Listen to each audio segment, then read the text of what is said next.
take that step back. We are seeing the true quarterback that he really is, which he is not a very good quarterback. Welcome to the Man Now, where we taking over. It's time to give you them facts. Won't miss a game or two, cause we here for you and we reporting all of them stats. We coming to you live to keep you updated. Broadcast across the country, we the fan favorites. Break the volume to the max and don't nobody touch it. We crossing topics off the list, addressing every subject. So if you ain't got a clue, then you can tune in and give it 24 hours and we back again. Breaking news, new scoops, we the top dogs. From the fields to the courts, we report it all. Buzzer beaters through your speakers, we the ones to call. Trust us for the news if it's got a ball. Giving you the top stories cause we love the turf. Tell a friend to tune in and where you heard it first. Yeah, you're listening to the Man Now. We taking over, it's time to give you them stats. Yeah, you listen to the Man Now. Miss a game or two cause we reporting all of them facts. Yeah, you listen to the Man Now. We taking over, it's time to give you them facts. Turn the speakers up a little loud. Miss a game or two cause we reporting all of them stats. Cause you listen to the Man Hour. And what is up, Man Hour Nation? Michael Buckhouse here with the Man Hour. Be sure to head over to manhourradio.com and check out the merchandise page. As we do got the Beastie merch, we got the Man Hour original logo merch over there as well. Of course, we have the Takeaway 22 merch as well.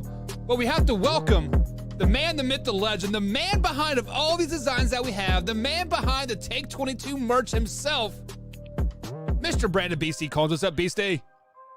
What is going on, Buck? What is going on, Man Hour Nation? Belly Up Sports. Man, look, it's been a long damn day. But I'm going to tell you what, I got the Blackhawks on in the background.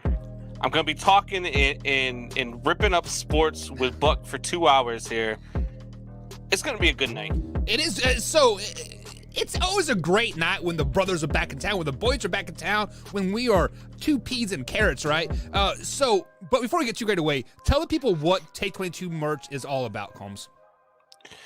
So the Take 22 merch is so if anybody's ever heard of the Till Valhalla Project, it is for their cause, which is 22 veterans a day commit suicide. It's 22 too many. They draw awareness to that. If you've ever heard of it, or even if you've never heard of it, if you go to the tillvalhallaproject.com, TVP, they have shirts, they have hoodies. Hell, this is one of the hoodies I'm wearing right now. They've always got their logo on, wrong shoulder here. Always got their logo on the shoulder with the flag. But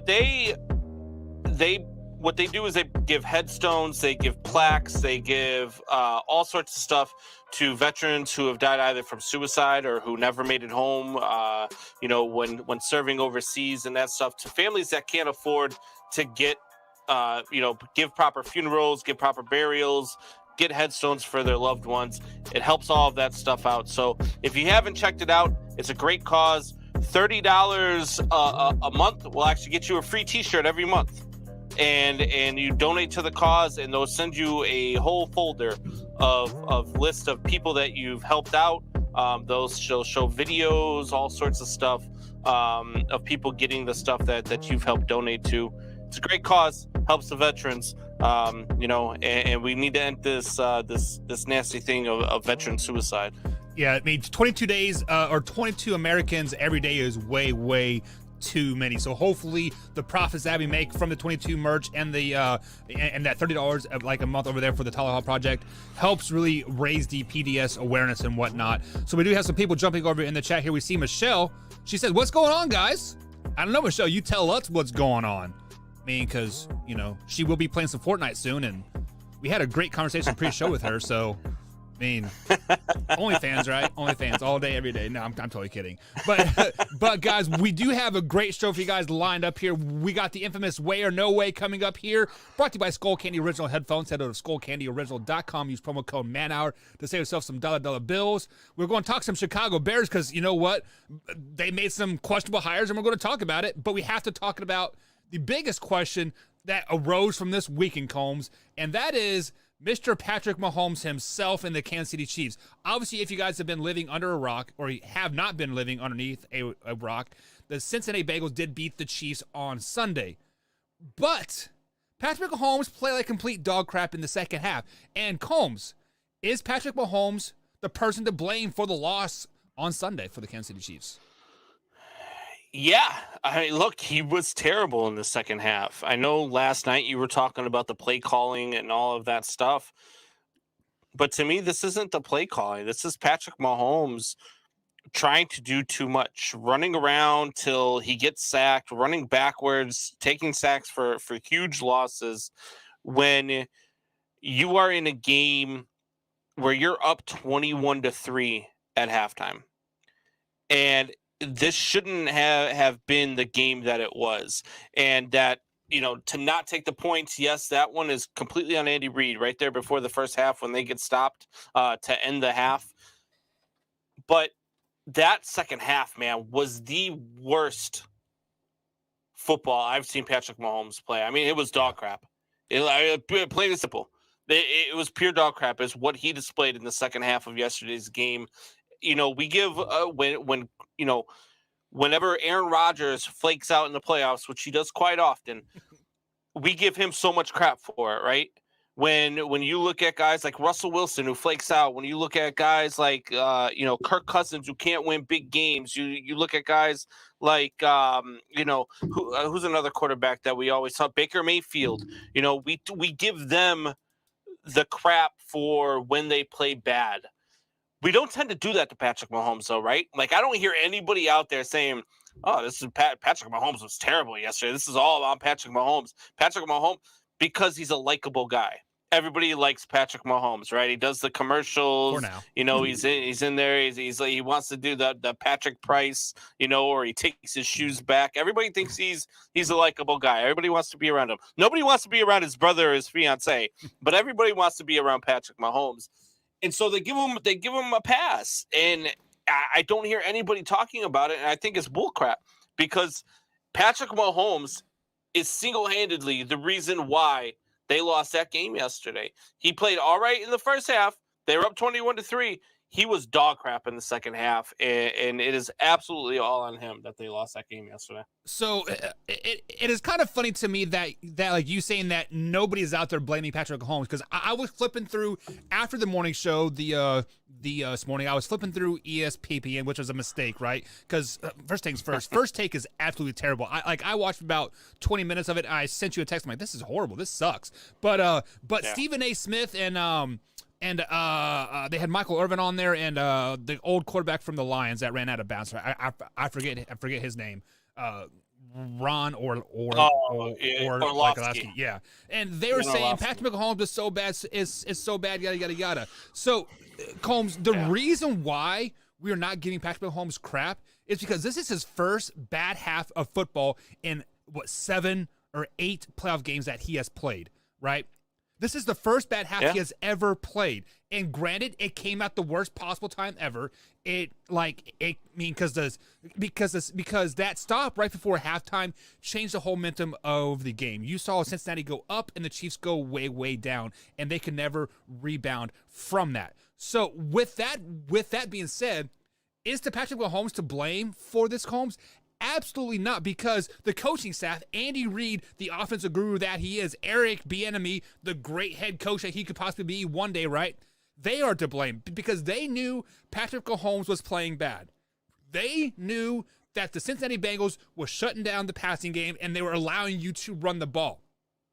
You get down into the red zone here, 1.5 minutes left in the game. You were running the ball. McKinnon is getting 7-8 yards of pop, Combs. And then you want to throw the ball twice on 2nd and 3rd down and get sacked for like 28-yard losses of the combined two. Like, that is absolutely ridiculous. Yes, Patrick Mahomes had happy feet. Yes, he scrambled around and lost the 27 yards total, right? Yes, he did this, and this. But he should have never been in that position because Eric Bieniemy and Andy Reid should have been calling running plays that whole time. They should have been. They should have never passed the ball ever once they got inside the red zone. It was like 3 minutes left. They should have ran the ball, kept the clock clicking, run the ball to basically take the ball out of Joe Burrow's hands, not let him touch it at all, and win that game. But their run game was not going to keep the ball out of Joe Burrow's hands. The run game was getting stuff. It did not. It didn't. They were passing the ball in the first half. And to say that this is Patrick Mahomes' first terrible half, maybe you just completely forgot that they only scored 9 points in the Super Bowl last year. So it is not the first bad half that he's had in the Super Bowl. He was like 22 of 49, and he threw 2 interceptions in the Super Bowl last year. With like 5 injuries on the offensive line, and he had a broken toe or something. My God. Here come the excuses, right? From a Kansas City Chiefs fan. The facts are there, baby. It is excuses. What are you talking about? He was 22 of 49. Yeah, because they had to throw the ball so well against the best defense ever purchased. So when he has to throw the ball, he's prone to make mistakes, is what you're saying. Just like every other quarterback. So maybe he's just NFL. not the quarterback. Maybe he's just not the quarterback that everybody's hyping him up to be. Everybody wants to talk about the GOAT. The fact is, they shouldn't even be there. The fact that they skated past Buffalo was luck. The pass that they skated past, but I will take Alpha Rob's side. The fact that they skated past Buffalo was lucky. And then they get into this game.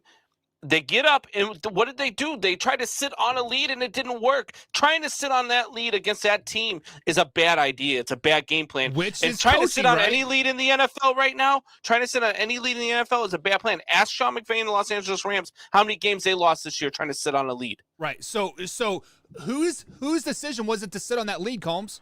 Coaching staff, right? How is that Patrick Mahomes' fault? Who was calling the plays? They didn't sit on the lead. They didn't sit on the lead. They tried. They were trying to add to it. No, they weren't. You just said that they weren't running the ball. They were trying to add to it. No, they were running the ball until they got into the end zone. Those final two plays. When they should have ran the ball. Patrick Mahomes was running the ball. He was just running the ball backwards. Come on, man. He got to every time that somebody was on him, he would do circles and he would run 15 yards backwards and try to come back. And by that time, 5 more guys were back on him. If you don't blame Patrick Mahomes for this loss yesterday, you weren't watching the game. It was a terrible performance by Patrick Mahomes. Okay. So I see people in the chat here saying Patrick Mahomes was trash in the Super Bowl. This Super Bowl. I'm not talking about Super Bowl. I'm talking about the playoffs, baby. Playoffs are different than the Super Bowl, right? I mean, kind of. Sort of, a little bit, Combs. Come on, back me up a little bit. No. no. I don't have your back on this. No. You're trying to look. I got called a fanboy by some troll on Facebook today because I was defending Justin Fields and saying that because this guy was coming out saying that Justin Fields is no better than a backup quarterback in the NFL. Ass clown with no common sense whatsoever and no basis for his opinion. But I got called a fanboy because he said Justin Fields doesn't belong in the NFL. Name me one Ohio State quarterback that was ever good. So I went out to him and I said, all right, I get your point. But if that's the case, name me one Texas Tech quarterback that's ever been good. Because Patrick Mahomes is good. Name me one Georgia quarterback that's ever taken his team to a Super Bowl. I'll wait. Matthew Stafford is the first. Yeah. Okay. Name me a guy out of Eastern Illinois that's been good. Jimmy G. And then you got Joe Burrow. Name me the last quarterback out of LSU that took his team to a Super Bowl. I'll wait. Joe Burrow. That's it. That's the list. So there's no quarterback in the NFL. So stop it. Maybe USC back in like the 90s and early 2000s, right? But that's about it. No, because they didn't even really they produced Carson Palmer is probably the best out of all that. Palmer, you look at Jimmy G came from USC, right? No, Jimmy G went to Eastern Illinois. Oh no, I'm sorry, Matt Castle. Matt Castle, maybe he did come out of USC. I can't quite remember. He was a backup to Carson Palmer, if I'm not mistaken. No, he was backup to Matt Leinart. Yeah, Mark Sanchez and Matt Leinart, and out of all of them, the best career was Carson Palmer. Yeah. None of those guys ever went to a Super Bowl. Sorry, I laughed at Alpha Rob's comment here. He says Mahomes is running back like he was in the Techno Bowl. Yeah, get out of here with that. He's in the Tecmo Bowl when your remote dies, right? And it just starts running around on its own. So obviously every offseason, Combs, we have to start talking about next season and the payroll and Patrick Mahomes signed a huge contract, $500 million. So the question has to be proposed here. If the Kansas City Chiefs start habitually losing, not making it to the playoffs first round exit, can this be the reason of them losing? Is because Patrick Mahomes getting paid too much? No, it's not going to be the reason that they lose, but it's going to be the reason why they can't retain all of their star players. Look, if Patrick Mahomes is going to be that guy, if Patrick Mahomes is going to be the quarterback that everybody believes that this guy has been through the first 4 years in his career, and I give him credit where credit's due. Look, the guy has taken his team to 4 straight AFC championships and 2 Super Bowls in 4 years. Right. I mean, that's a pretty tall task for a guy in his first 4 years, and he's done that. But if he's going to be that guy, he's got to be able to win. If you want to be in that same conversation of GOAT talks, like the people have stupidly been talking in his first 4 years, if you want to be in that conversation, you've got to be able to do more with less, right? You've got to be. Tom Brady made a career out of doing more with less. And if you can't win when you don't have an AFC Pro Bowl roster, then you're not that guy. And so I'm not going to say it's the reason why they can't win, because I do believe Patrick Mahomes is a very talented quarterback. I do believe Patrick Mahomes is a guy that can win with less. But he's going to be the reason why Tyreek Hill doesn't get re-signed. He's going to be the reason why Travis Kelce finishes his career somewhere other than Kansas City. And for that reason is what is going to cost Patrick Mahomes a lot of, I don't want to say it's not going to cost some money, but it's going to cost him a lot more playoff games because of the money that he's making. So I can see what you're saying of Tyreek Hill is going to want his money, but I feel there are certain players that are kind of bought into this Kansas City system, and I think Travis Kelce will retire as a Kansas City Chiefs. I believe he is 32 years old right now, going into his 7th or 8th season.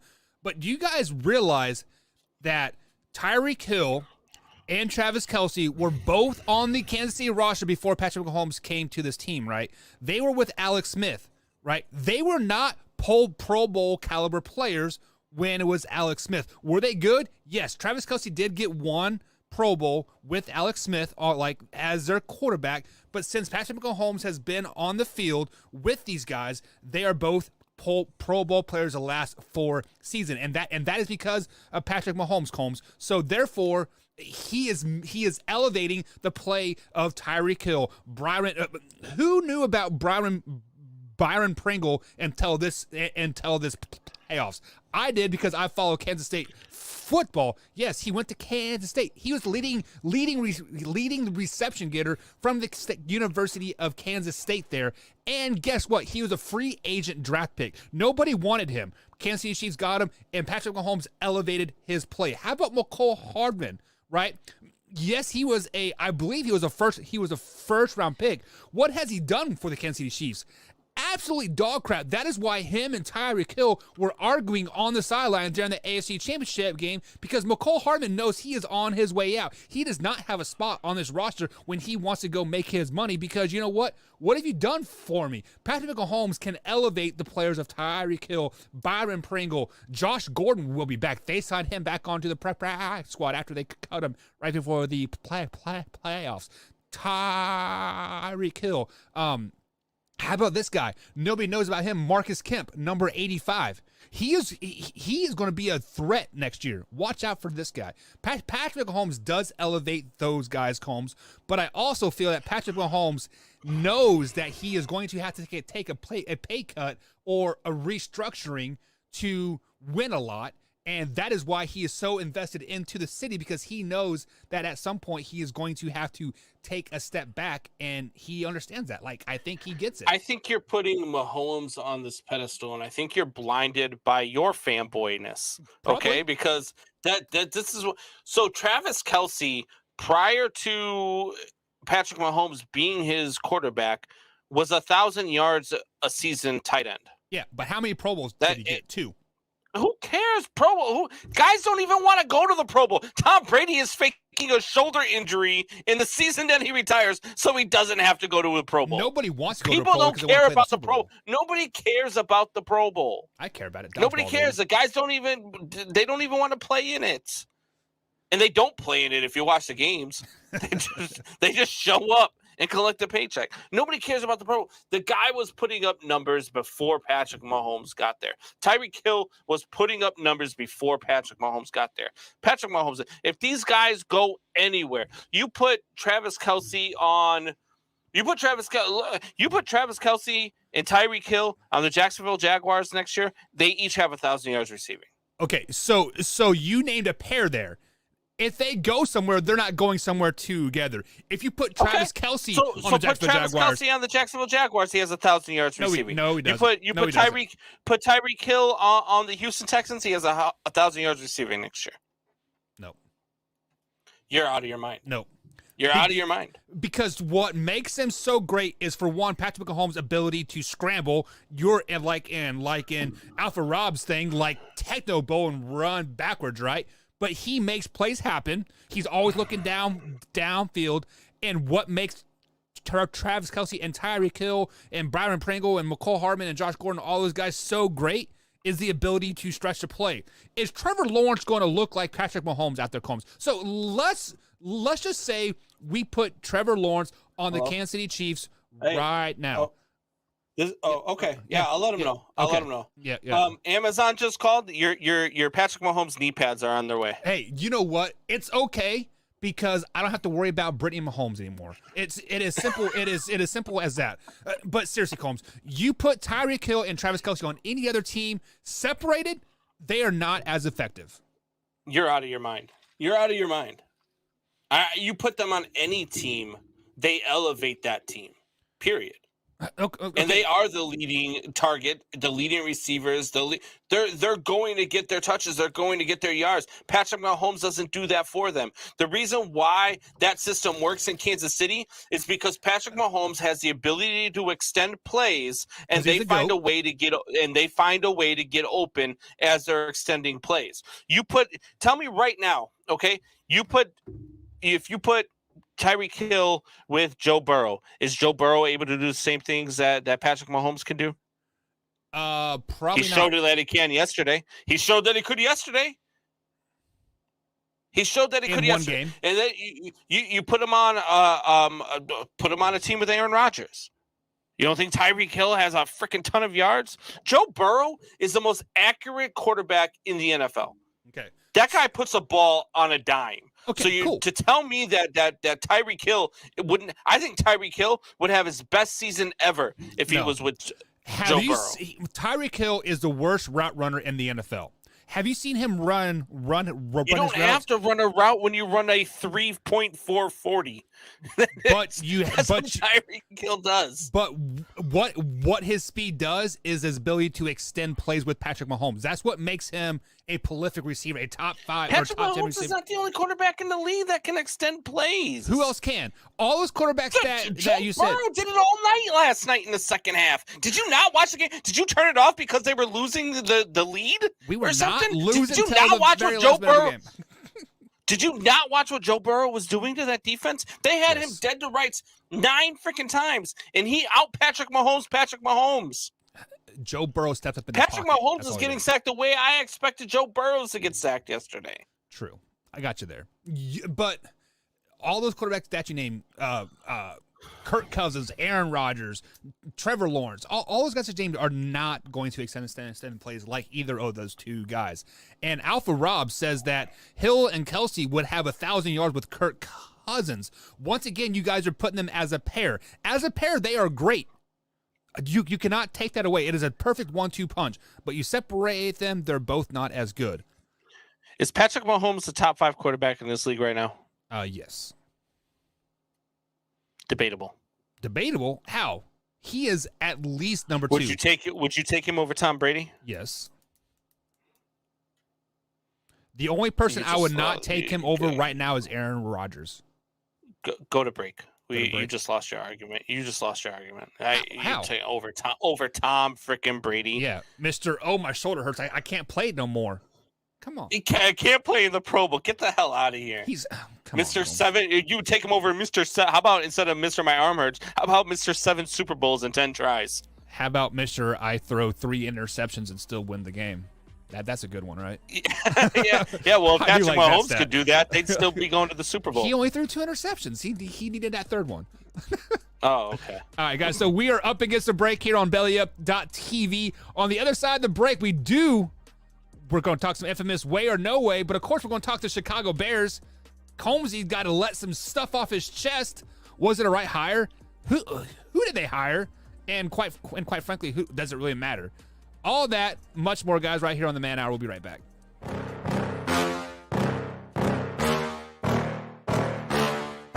Yeah. Please tell me that I can't, that I won't, that I fail, that I'll never make it out, yeah.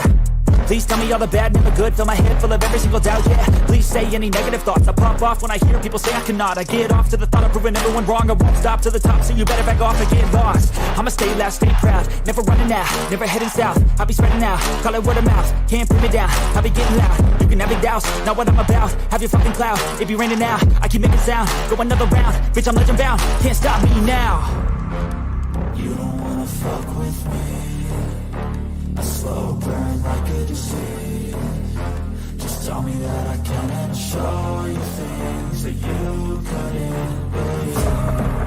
Just tell me that I can. Just tell me that I can. Just tell me that I can. Just tell me that I can.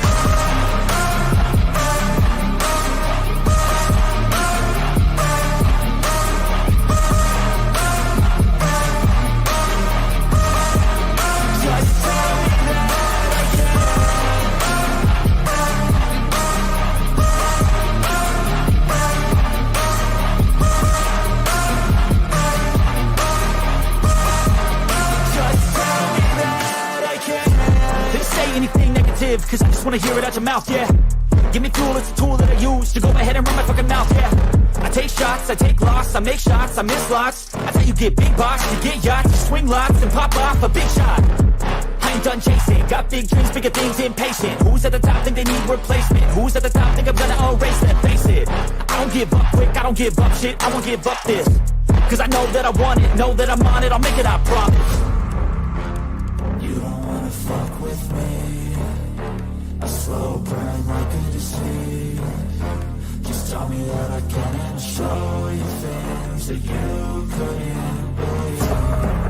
Just tell me that I can. Just tell me that I can. Just tell me that I can. Just tell me that I can.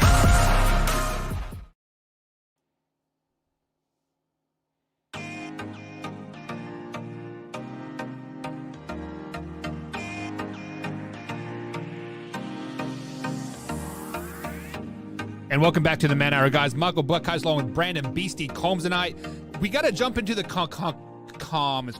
We kind of neglected it. Is that the word? Neglected it before we went to break. And you guys have had a great conversation over there in YouTube. We also got a poll going there on the YouTube channel.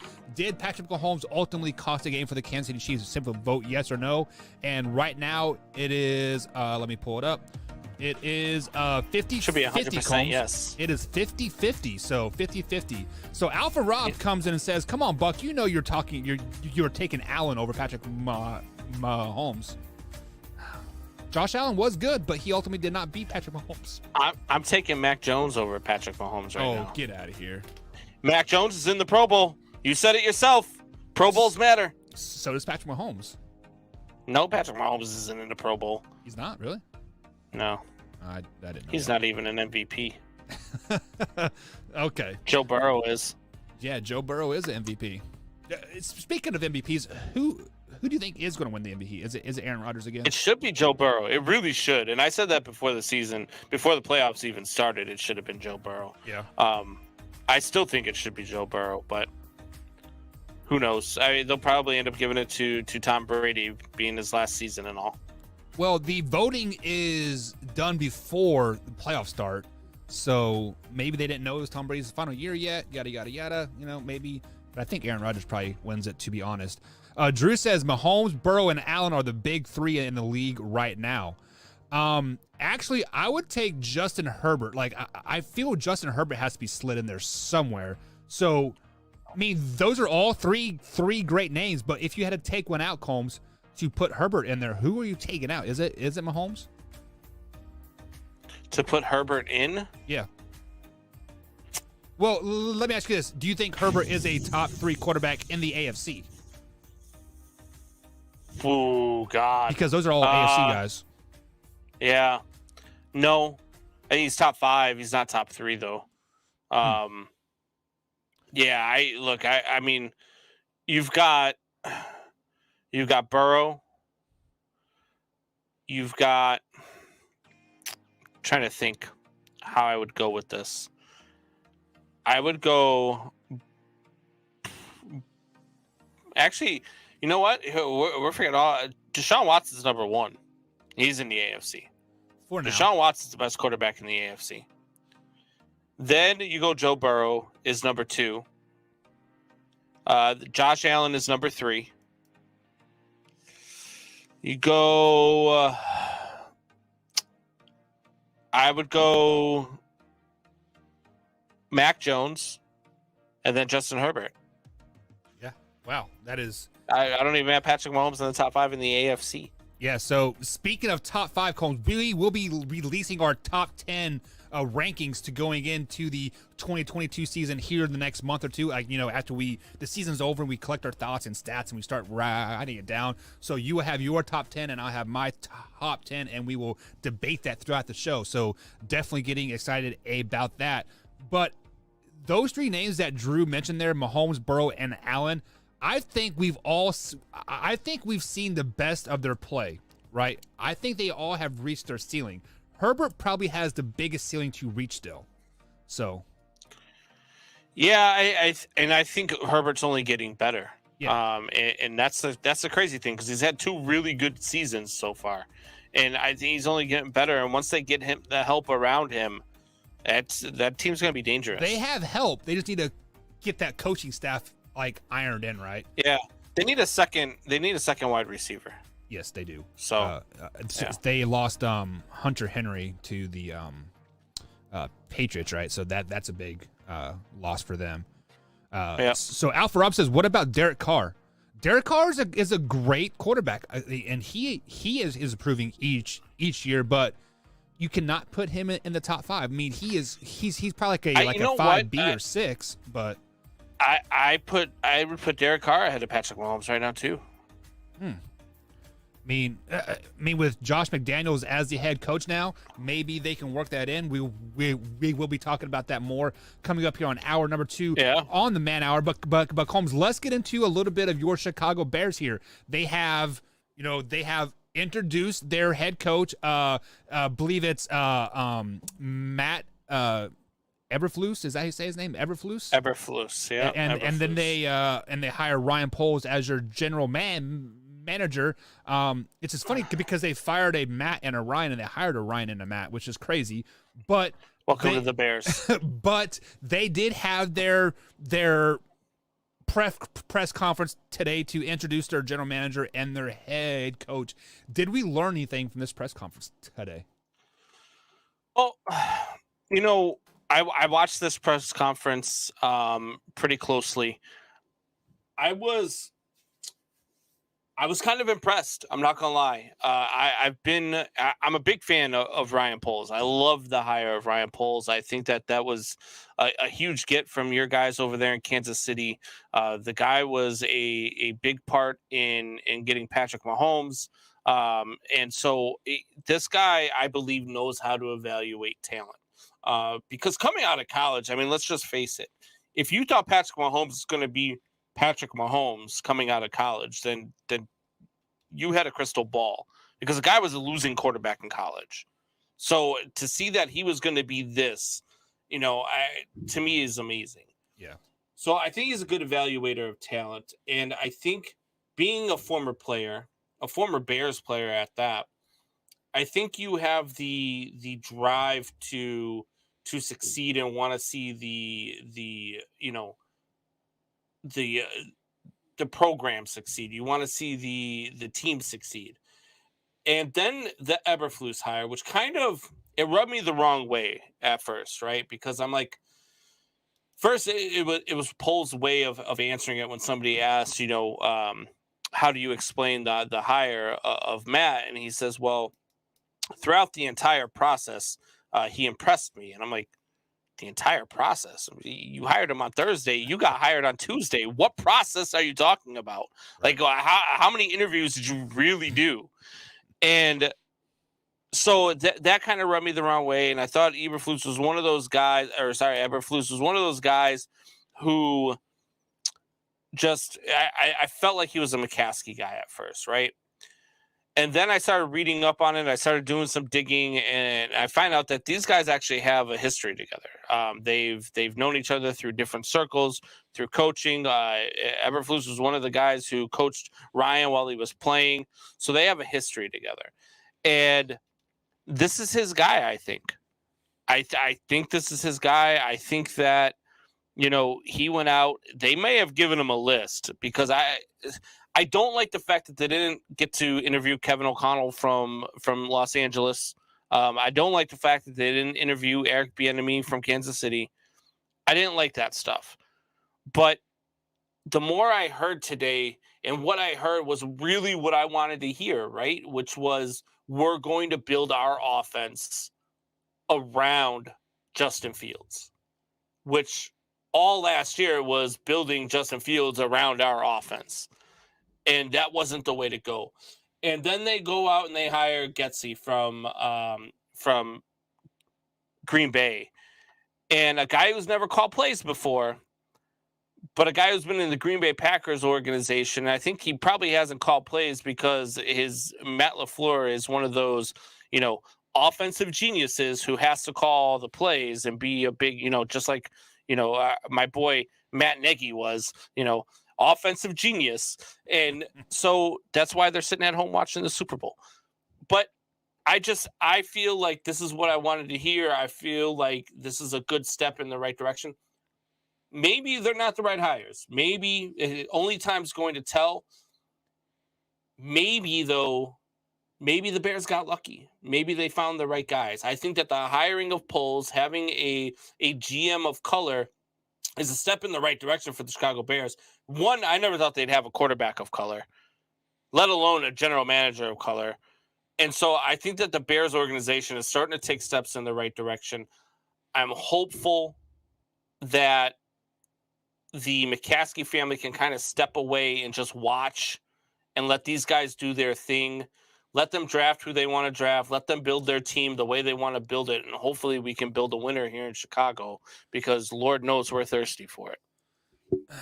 So, Combs, let me ask you a few questions here before I get to my point, okay? So, what are the Chicago Bears known for? What is their bread and butter from last year? Their defense or their offense? Defense. The Bears have always been built on defense and running the ball. Exactly. So, what position did Ryan Poles play in the NFL? A linebacker or a running back? Linebacker. He was a linebacker. What was Eberflus? He was a defensive coordinator in the Colts, right? Correct. And then their hiring of the OC never called plays, from what you said, right? So.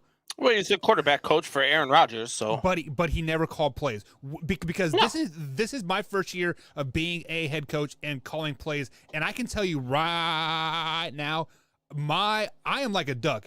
Like, I am calm and collective on the on the surface, but even during the spring practices that we are running, I am overwhelmed with trying to get my play calls in, right? Thinking 3 or 4 or 5 plays ahead. It is very, very tough to call plays, especially on the NFL level. So everything that you said points to the Chicago Bears being a dominant defense. Again, they have a defensive-minded general manager, they have a defensive-minded head coach, and they have an offensive coordinator that has never called plays before. So really, they're going to be relying on their defense all season long. So when they say we are going to build around the Justin Fields, how can you properly build around Justin Fields if you are defensive minded? Yes, I do know the old saying, the best defensive minded players make the best offensive coaches, because you know what gives them fits.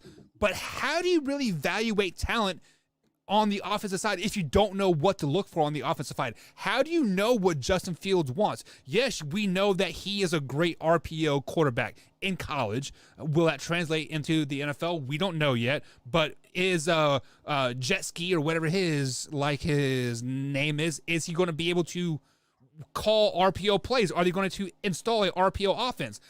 We don't know. Just because with all that being said, when you are a defensive minded, yes, defense wins championship, Combs. That is the old saying, but you still have to score points. Still have to score points of the game. I am really worried about your Chicago Bears because when you hire all of these defensive minded people and then you have a quarterback, a young, black, talented, athletic quarterback, and you want to build around him, I'm worried that this is destined to fail before he even gets off the ground.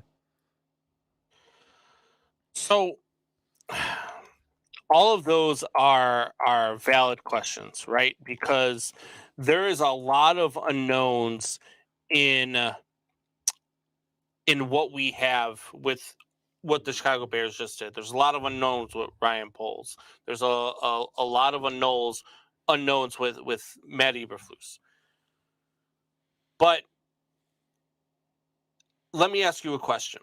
Definitely. The New England Patriots in 2000 hired a defensive coordinator to be their head coach.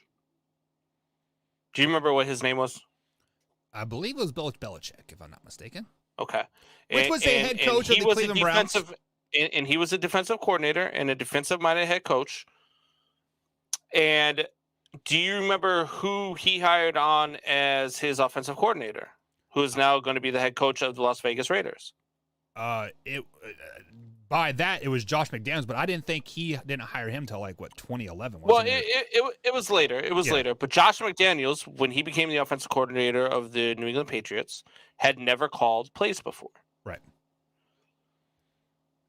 Coming in to coach Tom Brady. So what I'm saying is just because a head coach is not proven, just because a head coach is defensive minded, doesn't mean that you can't bring in a guy that has never called plays before to lead an offensive minded team. I'm not saying you can either. And they don't even have to be offensive minded. The Bears can be a very good defensive team with an offense that just is better than the Bears have ever had. And 2 or 3 years later, the goal is for Getsy to have a head coaching job in 2 to 3 years, right? Because if Getsy has a head coaching job in 2 to 3 years, that means Justin Fields has developed and this Bears offense is flourishing. Right. And so you are kind of starting from scratch. You are allowing a guy who's coming in, doesn't already have his own set ways because he's never had ways before. He's building around your second year quarterback who really, let's say this is his rookie year, because he really didn't have a rookie year other than he got some playing time because his rookie year was trash. And two, you're bringing in a whole new set of guys to build everything around him. You're going to develop everything around him. And yes, are they going to be very good defensively? Yes, because I think that I watched his defense in Indianapolis, and every year that he was there, they were in the top 5 in the NFL in takeaways. Right. That is really hard to do. That is really hard to do year in and year out, to be in the top 5 in takeaways every single year. And so you're going to get back to Bears football. You're bringing in an offensive coordinator who is going to develop around Justin Fields, who's going to develop actually with Justin Fields, and a guy who might not be afraid to run the ball and allow a guy, because we do have a very good running back. And so we've got to develop that, and you've got to allow time. Maybe these are the wrong hires. Maybe it happens again. Maybe the Bears got the wrong guys again. It wouldn't surprise me if that happens. But what I'm hearing and what I'm seeing from them and what I'm reading by all the research, because that's all I have to go on, is research. Right. There's no tape on these guys. There's no proven history on these guys. All I have to go by is research, and everything that I'm reading, everything that I'm hearing from them in press conferences, it's all good stuff. And it's not stuff that we've had here in Chicago. So maybe it's the right hire. Maybe it's the wrong hire. We won't know. Only time's going to tell. But what I can tell you is they're headed in the right direction for now. Yeah. So before I get into my next question here, I want to revert back what you said about Josh McDaniels. Yes, it was his first year of being an offensive coordinator and playing and calling the plays and whatnot. But he also had a great quarterback to lead him the way and teach him what he wanted to do in Tom Brady. And I think Tom Brady basically taught Josh McDaniels how to be offensive coordinator in the end. And I don't think Trey Lance can teach jet ski of how to be an offensive coordinator. He is going to have to teach himself. So with that being said, what kind of timeline are we expecting to whether make or break for the Chicago Bears? What they gave Matt Nagy, 4 years, 5 years? What kind of time frame do you think it is to deem this a success or a fail for the Chicago Bears? I think you got to give them their 3 years, right? After 3 years, you should know whether or not this is successful. They're not going to be good this year. They're not. And so you've got to be successful within the next 3 years, right? If you win, they won 6 games last year under Matt Nagy. You dropped Matt Nagy, you dropped Ryan Pace, you're going to improve. So what do you say? Maybe 8 wins for the Bears this year. Justin Fields' second year in the league. You've got some players. You've got a head coach that's defensive-minded. Maybe they get a game or 2 out of that. 8, maybe 9 wins if they have a really good season, right? But maybe 9 wins this division. Because if Aaron Rodgers is no longer with the Green Bay Packers, who knows what type of season they're going to have. The Minnesota Vikings underperform every single season. The Detroit Lions they're the Detroit Lions. 11 wins, baby. They're where people go to kill their careers. and then you've got the Chicago Bears. 9 wins might win you the division and get you into the playoffs. So I think that a successful season can't be determined off of wins or losses in the first year. What you have to determine as being a successful season in the first year is how much growth do you see from your quarterback, Justin Fields? How much growth do you see in this team? Because if you win 9 games, but you're winning them like you won them when Mitch Trubisky went 12-4, or you're winning them like you when Rex Grossman took you to the Super Bowl, and you're winning them without scoring offensive touchdowns, then something's wrong. Because your quarterback that you spent a first-round draft pick on, that you traded 3 first-round draft picks for, so 4 first-round draft picks are going to waste if Justin Fields is not developing and becoming the quarterback that he can be. So, like, you are a realistic fan, and you are not going to judge successful by a win-loss,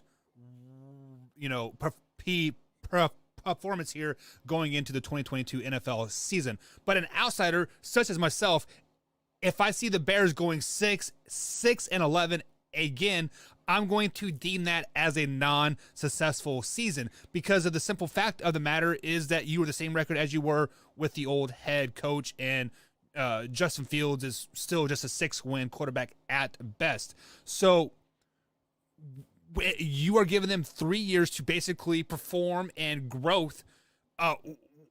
What is deemed for you as a successful season? Is making the playoffs a successful season? Is beating the Packers twice next year a successful season? Next year, besides of everything that you said, what is deemed a successful season in year number 2 with this new regime?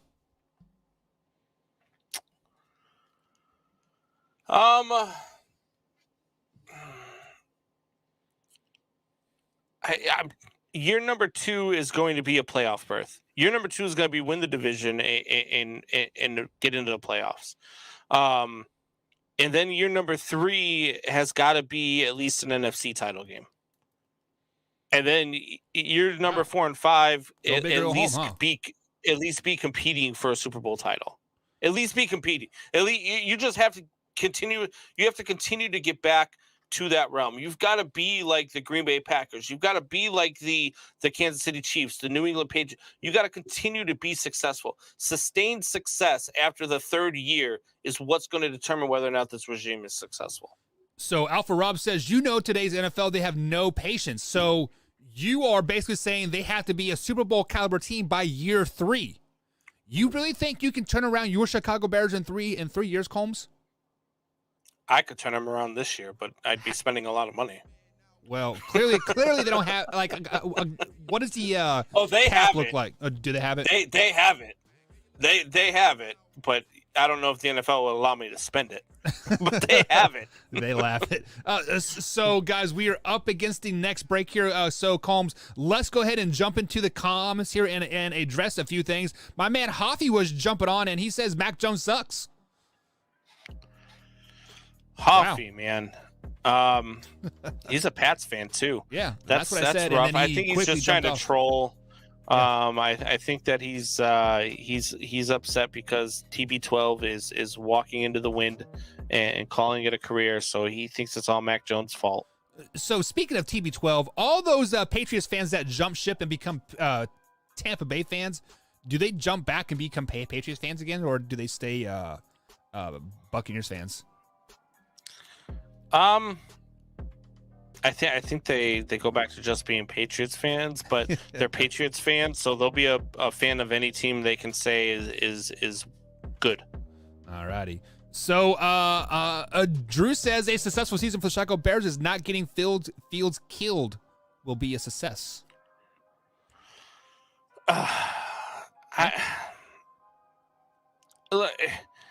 I mean, the stuff like that is like, you know, I don't get into those types of arguments because it's like the people that they want to start talking with you and then they're like, oh, well, the Vikings. As soon as you give them like a nickname or as soon as you make a comment, like I'm not gonna argue because you just want to argue just for arguing. Obviously, not getting Fields killed would be a success, but they've got some pieces on that offensive line. They've got Getsy now. They come in, they bring in, you know, there's a couple of guys that they could bring in. They could bring in the Callahan. I can't remember his first name. The guy's from the south side of Chicago. He's great rapport of being an offensive line coach. There's rumors that he's coming to the team as well. He'd do wonders with that offensive line. Justin Fields also can do things like Joe Burrows can with a subpar offensive line that can at least protect them a little bit. So you're going to see a lot of growth out of Justin Fields this year. The kid's a good quarterback, and he's going to show it this year. Good, bad, or indifferent. He will be a different quarterback by the end of the season, says Beastie Combs over there. And one last comment before we head to break. Alpha Rob says, I was really hoping the Bears would have hired Leslie Frazier as their coach. Basically wants Leslie Frazier off their hands because he's a terrible coach. Well, why would you wish that on anybody? Because he's a Buffalo Bills fan and he wants your Bills to suck, I guess. Or your Bears to suck, I should say, not Bills. Yeah, I mean, I wouldn't have hired Leslie Frazier to shine my shoes. Drew says Lovie Smith was a good coach. Lovie Smith was a good coach. Yeah. And he got fired after a playoff run. Like the guy was a consistent winner. He was a great head coach. That defense under him, I mean, he took Rex Grossman to the Super Bowl. How could he not be a good head coach? Sure. And so the Bears fired him after, I believe it was that playoff loss to Green Bay in the NFC title game. But I don't know. It was a bad move, and they haven't been the same since. All right, guys, we are up against the break here. On the other side of the break, we do have the infamous Way or No Way coming up right here on Man Hour, brought to you by Skull Candy Original Headphones. Head over to SkullCandyOriginal.com. Use promo code Man Hour to save yourself some dollar bills, y'all. Alpha Rob says, in other words, Frazier wouldn't last there for 13 seconds. Pun intended. Ha, ha, ha, ha. Ha, ha, ha, ha, ha. All right, guys, we'll be right back here on the Man Hour. Hey, gang, it's Commissioner Cooper from TSS Fantasy. We are the fantasy show of the people. That means we give the people what they want. Expert fantasy advice, leading medical and legal analysis, free contests, and innovative games to keep you entertained. Watch us live with the Tiki Live app on the Belly Up Sports channel, subscribe to us on YouTube, or follow us on all social media platforms. Visit TSSFantasy.com today for all the latest updates from the fantasy show of the people. We put the fun in fantasy. Yeah! Instead of mayo over sour cream, yeah. Right, that's because you have high cholesterol. Okay. If you drafted Julio Jones, you got ghosted.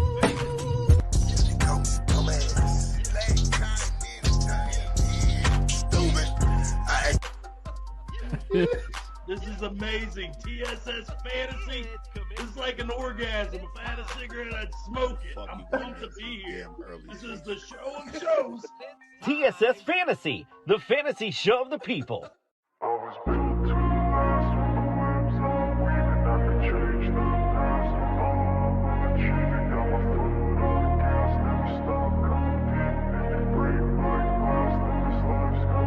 I wanna be the best in the game, invest in my name, check no restraints, I'm obsessed with the pain, I ingest, I retain, assess and I change, possessed by the thought I'll be free one day from society's restraints, money, clout and fame, mud, disease, a plague, we all love to hate, have to play the game, have to make a name, all our insecurities are on display. This is war with the enemy, think that it was meant to be, living in a time where disease is on every screen, I won't let them fester me, I know most are festering, negativity is a plague for the mentally weak, no mercy, all I got is working, never stop searching, never quench the thirsty, I'm toxic and psychotic, with this logic, you can't stop it, it's been chronic, since I was a boy, so neurotic and chaotic, go! To last with the webs I'm weaving, I could change the past with all I'm achieving, got my foot on gas, never stop competing, if you break like glass, then this life's gonna end.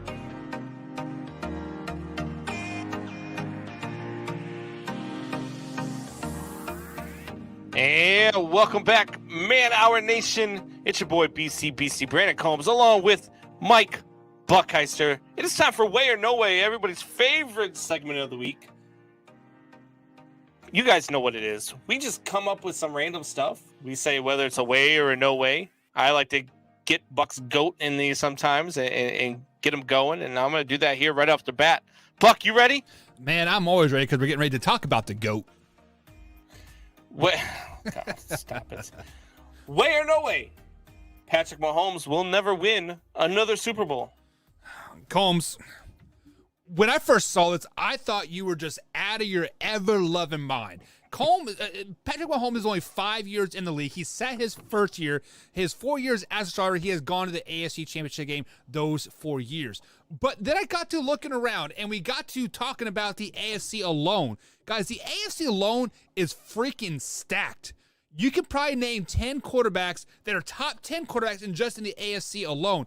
Mac Jones, Justin Herbert, Joe Burrow, Deshaun Watson, right? And Aaron Rodgers is probably coming to the AFC as well. So to say that he will never win a Super Bowl, on hindsight, you got to say no way, because he has like 9 years left on his 10-year, $50 or $500 million contract. But Combs, the AFC is loaded, and no, come on, Combs, they're going to win a Super Bowl next year, baby. You try to get me. It's not going to happen. Kansas City Chiefs and the Patrick Mahomes will win at least 4 more Super Bowls before he is all said and done. Giving him 5. It is not the 7 that the Tom Brady has by any means, but 5 championships is a lot for anybody. Yeah, he's going to win 4 more easily, Combs. Come on. I'm going with way. I think it is extremely hard to win multiple Super Bowls in the NFL.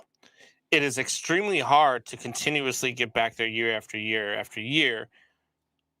And it's not like he plays in a division that the New England Patriots played while Tom Brady was racking up all them division championships, right? He doesn't have the Jets and the Dolphins and the Bills to consistently beat up on. Sorry, Alpha Rob, but the Bills were terrible while Brady was doing that run. Thanks. Now he's in a division where he's got Justin Herbert in his division. He's got Derek Carr in his division, and he can never seem to beat the Raiders.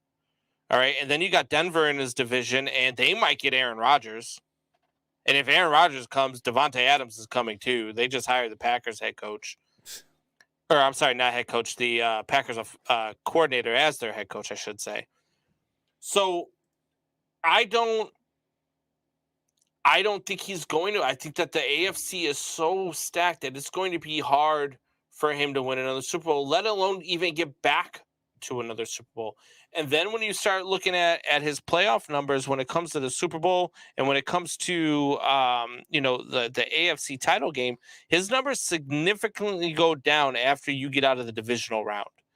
And so I don't know that Patrick Mahomes is ever going to get back to another Super Bowl, let alone win another Super Bowl. So are you saying like how stacked the AFC is right now that none of them are going to repeat? I'm not saying none of them are going to repeat, but what I'm saying is it's going to be extremely difficult. And I think that Patrick Mahomes really has like a small window here, because once you start losing Kelsey and you start losing Tyreek Hill, you're going look, the Buffalo Bills are going to be good for years to come, right? 3 more you look years. at the Los Angeles Chargers are only getting better, as we talked about earlier. You looked at the Las Vegas Raiders. It's gonna see what Josh McDaniels can do with that team this coming season.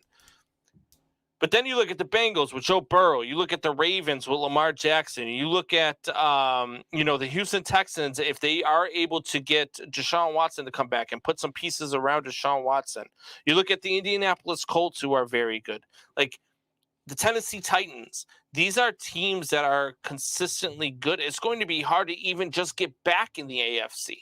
Okay, if he was in the NFC, it might be a different story, because the NFC is a completely different animal, right? Because there's a lot of room. There, right? Yeah. There's a lot of teams right now. There's a lot of room to have somebody come up and just make a run for the next 5 or 10 years. Not so much in the AFC. It's going to be hard for any of these quarterbacks to go to multiple Super Bowls, let alone do it consistently like Patrick Mahomes has done. Yeah, I do agree with you to that extent. All right, moving on. Tom Brady's injury is the real reason he's not playing in the Pro Bowl. I really love how you emphasize those air quotes, because I quite frankly don't think he is injured by any means. Let's just be honest. Who wants to play in the Pro Bowl at the end of the day? Absolutely nobody. Has Tom Brady ever played in a Pro Bowl, Combs? I don't think he has. I mean, if you think about it, I don't think he has ever played in a Pro Bowl, because half of his career he has been in the Super Bowl, right? And the only reason why the only reason why we watched the Pro Bowl is for the skills competition and dodgeball. That's the only reason why I'll be watching the Pro Bowl, which the Pro Bowl's on Sunday. So I'll be watching Saturday. We'll be watching dodgeball and the skills competition. So basically, Tom Brady doesn't want to end his legacy of playing a Pro Bowl. I mean, he wants to end it on the field, and he's probably bitter, to be honest. He's bitter with AB. He's bitter with all the injuries that happened in Tampa Bay this year, and he's bitter that Matthew Stafford and beat he's him. Retiring. Allegedly retiring, right? But so no way the injury, air quote, there is the reason why he is not playing. He just doesn't want to. He doesn't have the will to play in the Pro Bowl. This is an absolute positively no way, okay? And I'm going to keep this short and I'm going to keep it simple. He does not have an injury. The man has been away from home for the better half of the last 6 months. He's been out of commission at home for the last 6 months because he's been trying to win another Super Bowl, okay? He's got a supermodel of a wife, okay? He's got a lot of time to make up for. He is not injured. He is horny. Combs, you are 45 years old, aren't you? Can you even get it up anymore? First of all, I'm 40. Okay, but about can to be you get 41. It up? Can you get it up without the blue or the yellow pill? Plenty. Okay. Plenty of 3 inches. Tom Brady needs that blue pill, Combs. all the acupuncture in the world is not going to get his little pee up. Look, even a 747 looks small when you fly it into the Grand Canyon, Buck. So you're saying his supermodel girlfriend or wife has been around the block a little bit, Holmesy? I mean, maybe. Moving on. Jimmy G will not be a starter in the NFL next season. So many speculations have said Jimmy G is no longer going to be a San Francisco 49ers. Well, spoiler alert, guys, he signed a 2-year contract extension to the start of the season with a no-trade clause in it. So I believe it was $24 million total per year that he signed with the San Francisco 49ers. So the 49ers would be stupid not to make them the starter next year. So if they were to trade them, it would be for a couple first-round picks or for players, and a team isn't going to give up those type of caliber of players or picks to not have a starter on or to not trade for a starting quarterback. So he definitely will be a starting quarterback in the NFL. He will win a Super Bowl, and he will lead the San Francisco 49ers to Super Bowl again next year. Did you watch that game last night? I did. Did you see how the Niners season ended last night? I also seen that Kyle Shanahan shit the bed again when he was up 10-plus points in a championship game and they lost because he does not trust his play calling. Did Kyle Shanahan try to avoid a sack by taking a blind pass underhand behind his back? Jimmy G had to do that because he knew Kyle Shanahan was calling shit plays. You had a timeout and you had just take the sack. He just made a high throw. The running back was right there. The running back dropped the ball. He had two hands on it. It would have been 3rd and 11. Okay. Take the sack. Would you rather have 3rd and 11 or 3rd and 6? Buck, look, Jimmy G, Kyle Shanahan's been done with Jimmy G since before the season. He's wanted Trey Lance to take over all season long. Then why did he start? Trey Lance is going to be their starting quarterback next season. Jimmy G is going to get traded, and he's going to get traded for a bag of footballs. You think it's going to take a lot to get Jimmy G? I think it's going to be for a bag of footballs. And he's going to go somewhere to rot as a backup quarterback. He is not going to be a starter in the NFL next year. He shouldn't be a starter in the NFL next year. The guy, look, he had one touchdown pass this entire playoff run. They were in the NFC title game. He had one touchdown pass. Exactly. He was responsible for one offensive score the entire playoffs. Hey, he handed the ball off really, really well to Deebo Samuel many, many times, Combs. Get the hell out of here. This guy is not a starting quarterback in the league. I hate to say it because he's a local guy. Like, he's from here in Chicago. He's just not a starting quarterback in this league. He's not. He's just not. Is he better than me? Yes, sure. But I'm not even a freaking ride the pine, hold the clipboard type of guy in the NFL. Jimmy G is not a starting quarterback in the NFL. I hate to say it. Moving on. All right, so I don't know if you've seen this story, Buck, but you remember Antonio Brown's tirade at MetLife Stadium where he, just quit on his team, went off shirtless, started throwing stuff into the crowd? Oh, no, I don't remember that at all. Well, he threw one of his receiving gloves into the crowd, right? Right. And right now, that glove is up for auction. Jesus. And it started out at $81, which was his number at Tampa Bay, and it's up to over $360 right now. So way or no way, you would put a bid in on Antonio Brown's glove. No way, Combs. No freaking way. For one, how do we know it was Antonio Brown's glove, right? Because I can go to Dick's Sporting Goods, buy that same exact glove, throw it around in some dirt, and bada bing, bada boom, hey, it's Antonio glove that he threw into the stands. Like, no. I would assume it's certified. How can it be certified? You can literally buy the same exact glove at Dick's Sporting Goods. You can, I have seen, so who do we speak to? If you go to the team, if you catch a ball during a game, you could go up to one of the stadium staff members and you could say, hey, I'd like to have this certified before I leave that this was a game-used ball. They will take you down and they will certify that it was a game-used ball. They'll put a sticker on it and everything. And it's a certified number. And it happens that you could have done it at the stadium too. You could have been like, hey, look, I caught the Antonio Brown glove. Can you certify this for me before I leave the stadium, please? Well, if that is true, I didn't know you could do that, so I doubt the person that caught the glove knew that as well. Do you remember that interview that we did with the Green Bay Packers guy? Are you trying to say nobody knows as much as you do? Exactly. I'm the freaking smartest man on earth, hands down. I'm from Kansas. We repeated fourth grade 6 times minimum. No, but do you remember that interview? It's because you were so good at it? Yeah, we'll just keep on doing it over and over and over until I master it and just get bored of it, right? No, but who was that interview that we did with the Green Bay Packers guy that did the piece about the stolen or the fake game-used Brett Favre jerseys? Oh. It was Torrey's guy. Oh, God. I forget his name, right? But so really the only way you're going to ever certify, if you didn't get it certified at the game, certify is you're going to have somebody like that said person. I cannot believe I don't remember his name because that was a great interview. We talked him for like 45 minutes. But that guy definitely stole the stuff, though. Oh, yeah, me like 100%. But it's sitting in his basement.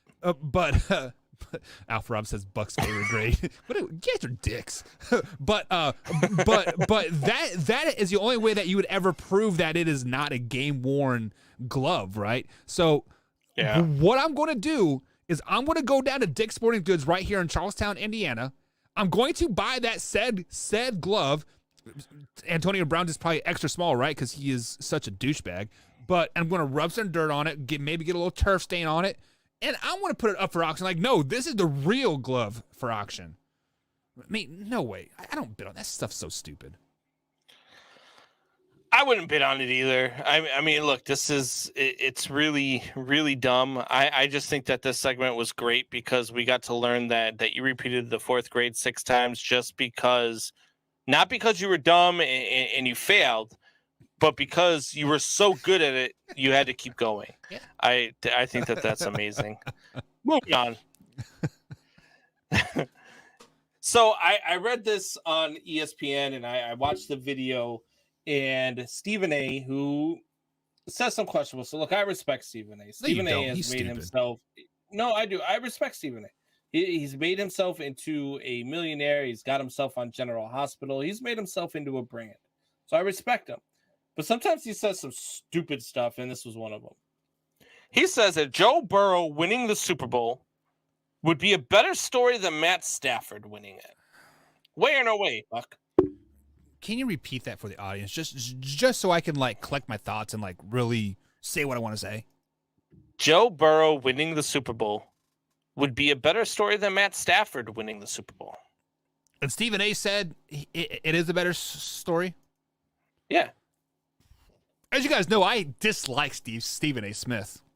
I despise everything he stands for. I think Skip Bayless is hands down better. I like Max Kellerman better than him. If Stephen A. wasn't such a diva, Max Kellerman would still be on First Take. It would be a hell of a lot better show. But this pains me to say, Combs. This hurts my soul right now, and I'm glad I've been drinking because Stephen A. is right on this, Combs. Matthew Stafford got put in a great position. Great team that's already been to the Super Bowl. This is the Rams' second Super Bowl in 4 years, Combs. They bought a team. They bought Von Miller. They bought Odell Beckham Jr. Yes, they drafted Aaron Donald, right? And they drafted a few other guys. But this is a bought team in LA Rams. Cincinnati Bengals and Joe Burrow. Yes, Joe Burrow wasn't on the 2-14 team, but the next year when he was a rookie, they just had four wins, and now 1 year removed from that, they are in the freaking Super Bowl. Yes, this is a Hollywood story, Combs. No doubt in my mind, this is the greatest story, hands down. Yes, Matthew Stafford was a great story. Yes, he, never won a playoff game in Detroit, got his ass kicked in Detroit over and over and over. Went to a bot team, won 3 playoff games, found his way into the Super Bowl because the San Francisco 49ers can't catch an interception. Yes, Joe Burrow is the obvious source here. That's why I'm rooting for Joe Burrow because, he literally took this team from the ground up. Like, Matthew Stafford went on an already Super Bowl caliber team, and guess what? Took them back to the Super Bowl where they should have been anyways. Joe Burrow, hands down, Combs. Buck, how many years has Joe Burrow been in the league? This is his second year in the league. Okay. And while it's a great story, Cincinnati absolutely deserves a winner. That fan base deserves a winner. Been 30 years since they even won a playoff game. Right. Okay. I get it. How many years has Matt Stafford been in the league? I believe it's 15, if I'm not mistaken, right? Yep. And 14 of those seasons have been with the Detroit Lions, right? Historical franchise. Yeah, historically bad franchise. And it's so bad that Jared Goff, who took the Rams to a Super Bowl, who had them in the playoffs, who was a good quarterback for them, went to Detroit and won 3 games. And then Matt Stafford, who left Detroit, goes to the Rams. It is now going to the Super Bowl. 15 years, caught in NFL hell. and now has a chance to win the Super Bowl, which I don't think he's going to win. I think Joe Burrow is going to win it. Is a better story than Joe Burrow's in his second season. Joe Burrow hasn't had Joe Burrow is like my son in 2016 watching the Cubs win the World Series, telling me he waited his whole life for this. That's what this is the equivalent of. It's true. There is no way this is a better story than Matt Stafford if he were to win the Super Bowl. Both great stories, but the Matt Stafford story is a lot better. Matt Stafford is easily the most underrated quarterback of all time. Matt Stafford has easily been caught in NFL hell for his entire career in Detroit. And now Matt Stafford and Eminem both being in the Super Bowl is the closest Detroit will ever get to being there. So, Combs, I get what you're saying about the Matthew Stafford. So Matthew Stafford's last year in Detroit, he went 5-12. Sorry, 5-11. Right? Jared Goff went 3-11 this year because he didn't play in 2 games. So in hindsight, Jared Goff had a better season with a rookie head coach, with a new GM, no receivers to name. Swift was hurt all season long. Their number 1 draft pick from 2020. But let's take a few steps back here, okay? Cincinnati schools have already called off school the day following the Super Bowl. Because this is how big it is for the city. This is how big it is for Joe Burrow. This is how big it is for the whole tri-state area in Ohio, and Indiana, and Kentucky. This is how big it is here, right? In LA, half of the people, like, who are the Rams? Let's just be honest. Half of the fan base that goes to the Super Bowl that are wearing Rams jerseys, like, who are the Rams? Isn't this just a normal game? You know what? That's a good point, Buck. I just changed my pick. I'm picking the Rams. You changed your why? Because Cincinnati can't. Because the Bengals have too much pressure on them. They have too much pressure. The Rams, nobody cares. So the Rams are going to win the Super Bowl. It's over. It's over. But come on, like, okay. Where was I going with it? Okay, so Matthew Stafford was a number 1 overall pick, same as Joe Burrow, right? In 2 years, Joe Burrow took them into the playoffs. What did Matthew Stafford do his second year? 0-16. Because he was with the Detroit Lions. He had Joe Calvin Burrow Johnson. would have been 0-16 with this year's Lions. No, he wouldn't have. With Calvin Johnson in that running game, the Detroit people fail to realize They didn't have Calvin Johnson when they went 0-16. Yeah, they did. No, they didn't. It was Matthew Stafford's second year, and Calvin Johnson's like 7th or 8th year, I think it was. I'm almost 90% positive that Calvin Johnson was on the 0-16 team with Matthew Stafford. I'm pretty sure Matthew Stafford wasn't even the quarterback of that team. Just go with it. It sounds good. It's provocative. Yeah, it is helping my story. It only sounds good. It only sounds good if it's right. But I'm pretty sure that Dan Orlovsky was actually the quarterback of that team. Rod Marinelli was the head coach. It was the 2008 season. Let me see here. Where's the roster? Final roster. Quarterback was Dante Culpepper. Dan Orlovsky was the backup. Yeah, he wasn't even on the team. Yeah, damn it. I misread it. Either way, Super Bowl second year, not even playoff second year. Calvin Johnson was, however, on the team. Yeah, he was. He was still pretty young, though, wasn't he? But Dante Culpepper was their quarterback, so... I don't think Dante Culpepper was that bad. Because he went to LSU. He was from quarterback U. Because apparently there's a college out there somewhere who produces great quarterbacks year in and year out. All right, so guys, we are up against the next break. On the other side of the break, we are going to talk about Kyle Shanahan and Jimmy G. We're going to talk about those infamous Detroit Lions, and of course, we got to change. We got to talk about the infamous OBJ and the cancer that himself. But let's go ahead and jump into the comments here a little bit here before we get into the break here. Drew says, unfortunately, I believe in Stephen A. is correct. I do as well, Drew. Drew also says he would be so he's talking about Joe Burrow here. He would be the first quarterback in NFL history to win a Heisman national championship, and a Super Bowl. That's kind of mind-boggling that no other quarterback has ever done that before. That is a good stat. Yeah. Drew, I've got a question for you, though. Have you been hanging out with Buck all day? Because you're starting to sound an awful lot like him with your horrible takes tonight. Yeah, he's actually You've had behind some the curtain. bad takes tonight, Drew. I don't know what's going on. I don't know. Buck's in your ear. Did you get Buck control of your YouTube account so he could type for you? Yeah. Duh. Oh, okay. Alpha Rob says, I think Aaron Donald Drew. is I going to love you. destroy the Bengals offensive line. So we thought the same thing about the Chiefs here. I mean, the Titans got 9 sacks against them. The Chiefs got 0 sacks. So how bipolar the Bengals are, I mean, you could be definitely right. Remember that 0-16 team that had a chance to win that one game, and then Dan Orlovsky stepped out of bounds in the end zone when he went to go throw a pass. And then he kept running like, "Well, I didn't run out of bounds." he ran for like 3 yards out of bounds, and then what? Still threw the ball like he wasn't out of bounds. So, Alpha Rob, let me ask you this question. So I believe the over-under for the Chiefs game was 3 sacks, right, Combs? Like 3.5 sacks versus Cincinnati Bengals. Let's say that over-under is the same. Are you taking the over or the under for Aaron Donald and the Rams getting sacks on the Cleveland or the Cincinnati Browns or Cincinnati Bengals? I think that there should be a prop bet of whether or not Aaron Donald eats Joe Burrow. Yeah. Because I like that. God, what that front seven is going to do to that offensive line is going to be nasty. It's just going to be interesting to see what Joe Burrow can do to extend plays and extend drives. I think he can find a way.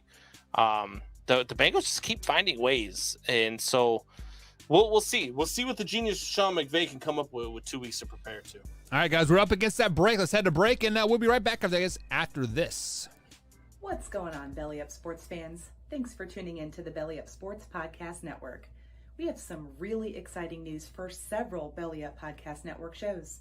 The Sports Stove Podcast, the Rough Cut Sportscast, and Here in Puckburg have all been nominated for a Sports Podcast Award. So, head on over to sportspodcastawards.com and make sure to vote for the Sports Stove Podcast for Best College Sports Podcast and Best News and Current Affairs Podcast. Vote for the Rough Cut Sportscast for Best American Football Podcast, and vote for Here in Puckburg for Best Winter Sports Podcast. Again, that website is sportspodcastawards.com. Thanks for being the best part of Belly Up Sports.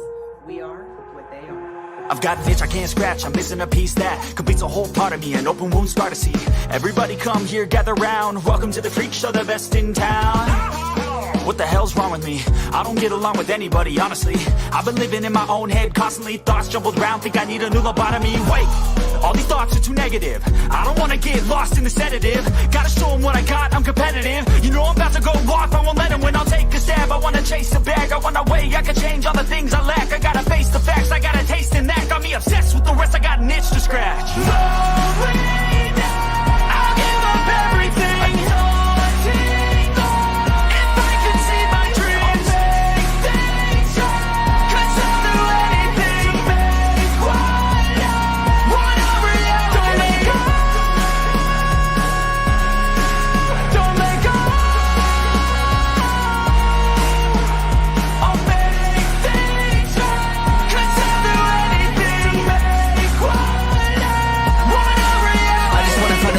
Sick of the venom in my brain, running from the past, wanna escape my pain. I just wanna be a better person, I deserve this, I just wanna break these chains. Always destined for greatness, true to myself, I never fake it. Seen no many once, I just so they get famous. And when I say the truth, most really can't take it. In spite of everything I've been through, I'ma make it. Fake friends, but on my downfall is toxic. Day one, started the outlaws for profit. Now all I do is write verses, no talking. All I do is put the work in, no option. This was everything I ever wanted, created a legacy off of me just being honest. And the fake ones hate, but it's all to no avail. They wanna see me lose, but you know I never fail.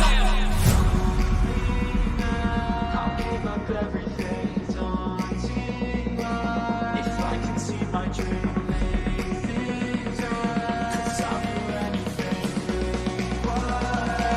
want a reality. I'll give up everything, daunting if I can see my dreams.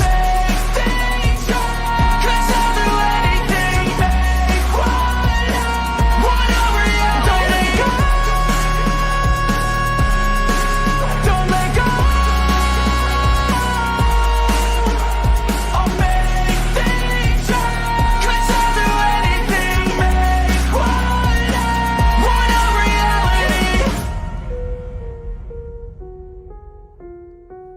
Nation brought to you by Brooks Roofing and Siding. Contact them at 812-868-7663 or online at brooksroofingin.com. Brooks Roofing and Siding, protection you need when nature strikes.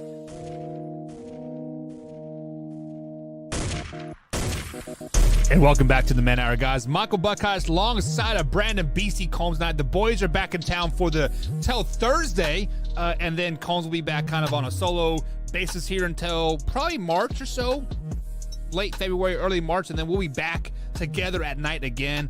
And magic always happens when we are together. If you guys are enjoying this show here over at youtube.com/manhour, be sure to hit that like button, hit the subscribe button, and share this with a couple friends. Share this on your Twitter, share this on your Facebook, on your MySpace, on Pure Rave, or whatever social media platform you are out there, guys. Share this. Sharing is caring at the end of the day. So, Combs, before we get into the final topics of today's show here, Alpha Rob says Aaron Donald is a different type of monster. Yeah. He could have easily won the MVP this year, right? Yeah. Look, Aaron Donald is a different animal, and that, I mean, Von Miller has elevated that defense. Is easily the steal of the trade deadline, and I like Aaron Donald. I really do. I just something about the Bengals. They're gonna find a way.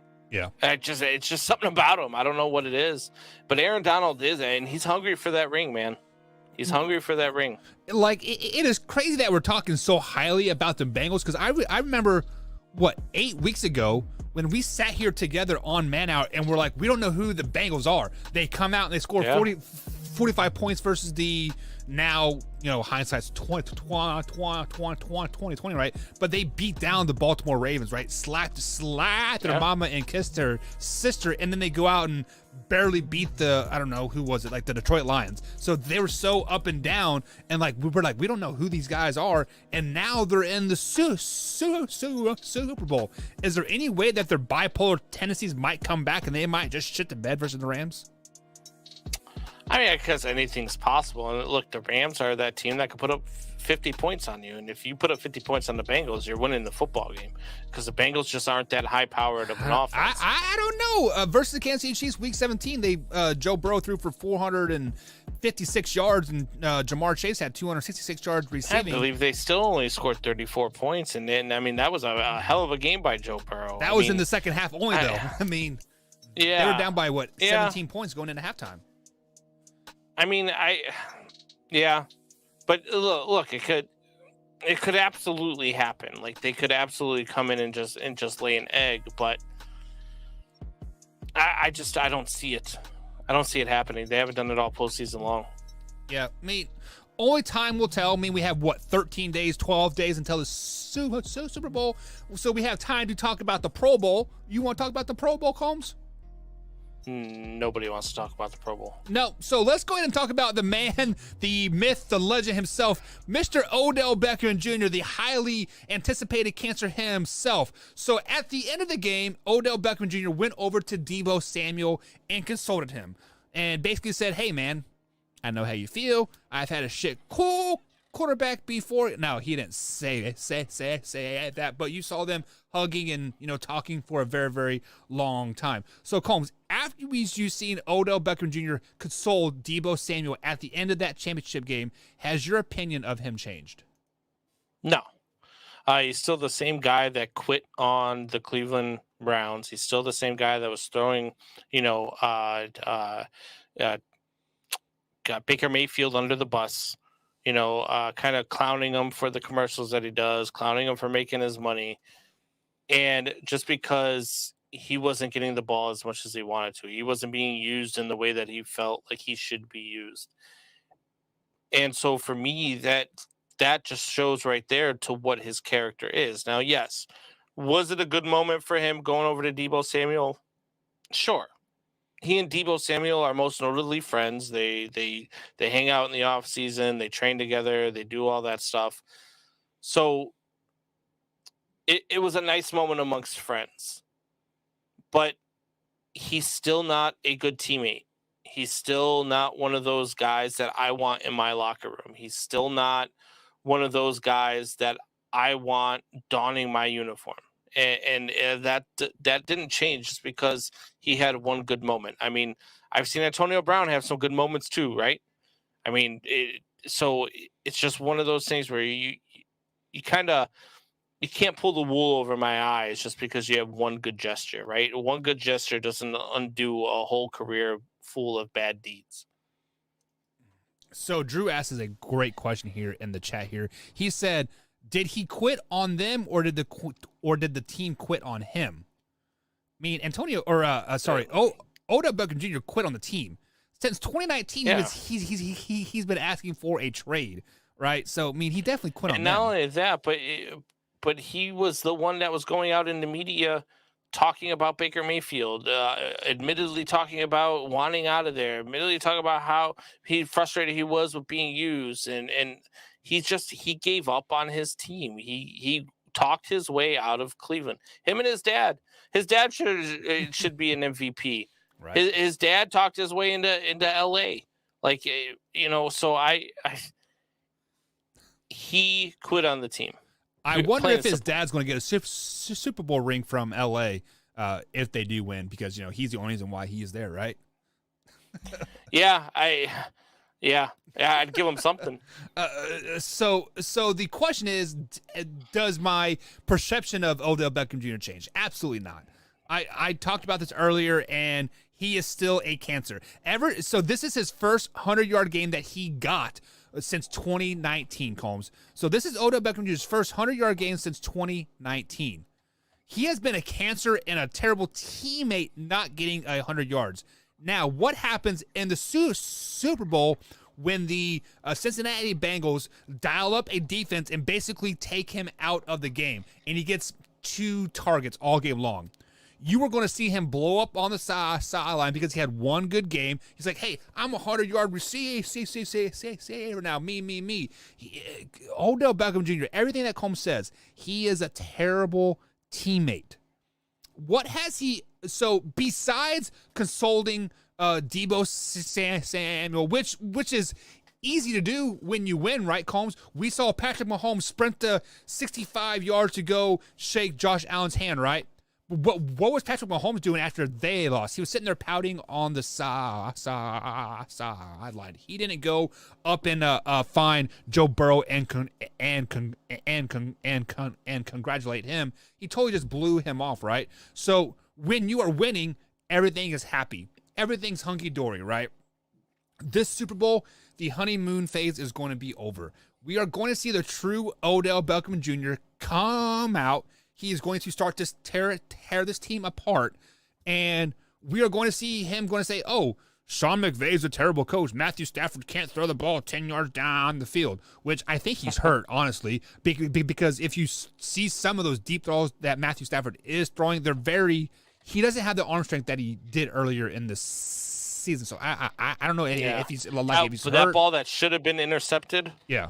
To end the game and send the Niners to the Super Bowl, that was a ball that was just, grossly underthrown. Yeah, and Matthew Stafford has better arm strength than that. There should have been no reason why that ball was underthrown like that at all. Yeah. So if the Rams, let me rephrase that. When the Rams lose the Super Bowl, Odell Beckham Jr. gets 2 targets and he's underthrown 3 or 4 times, or 2 catches and underthrown 3 or 4 times, the real Odell Beckham Jr. is going to come out. My perception of Odell Beckham Jr. will never change. He is an average receiver that had one great catch, and what has he done for you since? Yes, he's had a couple 1,000-yard season, whatever, right? But he has never been the guy. When he is the guy, he crumbles. And it's like anything else, right? If you are presumed guilty, right? Like take the Barry Bonds thing, right? Barry Bonds never popped on a piss test, so he was never. There's not one thing that can link Barry Bonds to steroids, other than our perceived reality, which is that the guy was using steroids. Well, our perceived reality right now is that OBJ is a bad teammate and he's just a jerk, and so you've got to prove to me that you're not that guy, that you are there. It can't just be the one gesture to Deebo Samuel. It can't just be, you've got to stick it out with the Rams. The Rams have a good squad. The Rams are going to be good for a long time. You stick it out with the Rams, finish your career with the Los Angeles Rams, and don't be a headache on your way out the door. And I'll see if maybe that changes my perception of you. But right now, my perception of is that you're a bad teammate and you're a guy I don't want in my locker room. Yeah, so Drew says Ryan Clark would disagree with you about OBJ. Well, who cares what Ryan Clark says? He never played against Odell Beckham Jr. I mean, we never played against Odell Beckham Jr. either. Maybe he has a little bit more insights on them on a personal level. Off the field, Odell Beckham Jr. might be the most humblest guy ever, right? But on the field, he's a complete dick. I respect Ryan Clark's accolades. I respect what he did on the field. But as an analyst, he is very much blinded by the color of the player skins that he's talking about. I want you to find me one video where Ryan Clark is talking about a white player the way that he defends black players when they do stuff like this, because he also defended Antonio Brown, and those actions were indefensible. So Ryan Clark just plays that role. He's a lot like Shannon Sharp, right? Where they just play that role and they're going to defend all their guys, and that's fine. There's nothing wrong with that. But I don't, those guys' opinions, I just don't like, because I know what your agenda is. I know what you're looking at. I know what you're doing, and that's why I respect Stephen A. When I talk about Stephen A, is because Stephen A doesn't do that. I mean, he sort of does to a point, but at the same time, there's been a lot of times where Stephen A called out Antonio Brown after what he did. He called out Antonio Brown for being a goof. He's called out guys like he called out Barry Bonds before. Like, he's called out guys, so he will tell it like it is. And that's why I respect guys like that. Guys like Ryan Clark, I don't respect their opinion when it comes to this stuff. Stephen A. Smith defends people if it helps him in the end. Like, Stephen Smith is all about Stephen Smith, but I like Stephen A. Smith. But I don't want to talk about this too much. I want to talk about this comment from Hoffy. Big shout out to Hoffy, baseball lackey himself, coming into the chat here. The middle's open when Hoffy is pitching, but he says they cannot afford to keep Odell Beckham Jr. I fear if he has a decent game, a decent game, BB might be. Oh, so Bill Belichick might bring him to New England. I hope he bombs this Super Bowl. I don't think that would be a bad thing, though, Hoffy. Look, the guy on the field is a good athlete. The guy on the field is a decent wide receiver. He's an above average wide receiver. I think it would be a good weapon for Mac Jones, and I think that he would be happy enough being the number one, because he would be their number one wide receiver if he went there. There's not another wide receiver on that team that's better than OBJ. Right. He would be their number one target. I think he'd be happy there, and I think he would play well there. I don't know what the Rams salary cap, ordeal is, so I don't know if they're going to be able to keep him or not. Maybe they will. Maybe they let go of a guy like Von Jefferson or something to make room for OBJ. They might do something. But yeah, I mean, I don't think it'd be a bad thing for him. Look, I say I don't want him in my locker room because of the type of teammate he is. But I think Bill Belichick, like, if you go to a team that has the right coaching staff and the right mentality, that can all change. That could be something that changes them for the better. And maybe that's what he needs. So here are a few things that I want to say about Odell Beckham Jr. One, he has a mindset of a number one wide receiver, which is a very me diva type of mentality, right? Number two, he does not have number one receiver talent without help around him, meaning he needs a second running mate or a third running mate per se. He had that in Cleveland with Landry Jones and Nick Chubb as well, but he did not like the fact that he was second or third fiddle on that team. And truth be told, he is a second or third fiddle on any team moving forward. He is not a number one receiver. No way, no how. Even if you would take him to New England, Hunter Henry would still be the number one target, and he would not be happy.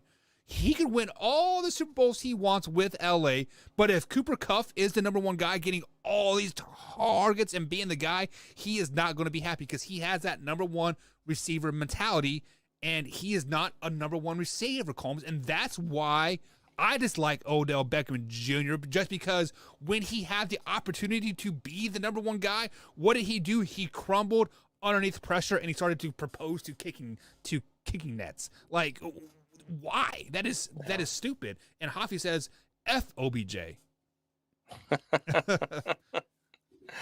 I mean, look, I'm there with you. I really am. I mean, I feel like OBJ is not a good guy in your clubhouse, not a good guy. But I also feel like he hasn't been a distraction with the Rams because he's happy. It's honeymoon stage. I feel still, like right? I feel like he wouldn't be. I feel like he wouldn't be that in New England either because I feel like he would be the main target. The thing is, I don't think Bill Belichick would bring him to New England, Hoffy, because Bill Belichick doesn't like divas. Bill Belichick doesn't bring those guys on. The last time he brought one of those guys. Yeah, but you know what? Randy Moss was a diva who's happened to be the greatest wide receiver of all time. So playing with the greatest quarterback of all time, and they happen to go 16-0. Well, but also on that particular time, he went to 3 teams in like a four-week span, right? He was with the Titans, or he went from the Vikings to the Titans, and the Titans to the Raiders. I don't think that year he did. No, I think he came there as a free agent. He played, I believe it was three seasons with the Patriots, right? Well. But so, correct me if I'm wrong, but I believe Randy Moss is the only player to play on back-to-back Monday night games on 2 different teams that played each other. So like he played with the Vikings on a Monday night game, and then he went to the Titans, and the Titans played the Monday night game against the Vikings or something like that. But it's something like that. I can't remember for sure what it means. And Hoffy says Bill Belichick loves him. He always finds him after games and always speaks highly of him, meaning Odell Beckham Jr. Yeah, I mean that's all good and well. I just can't see him bringing him into his locker room, though, knowing his acumen. I mean, maybe he does. Maybe he does bring him in. Maybe Bill Belichick just has a soft spot for OBJ, but he doesn't strike me as a Bill Belichick guy. It doesn't strike me as a guy who would, be the leader of the Patriot way, so to speak.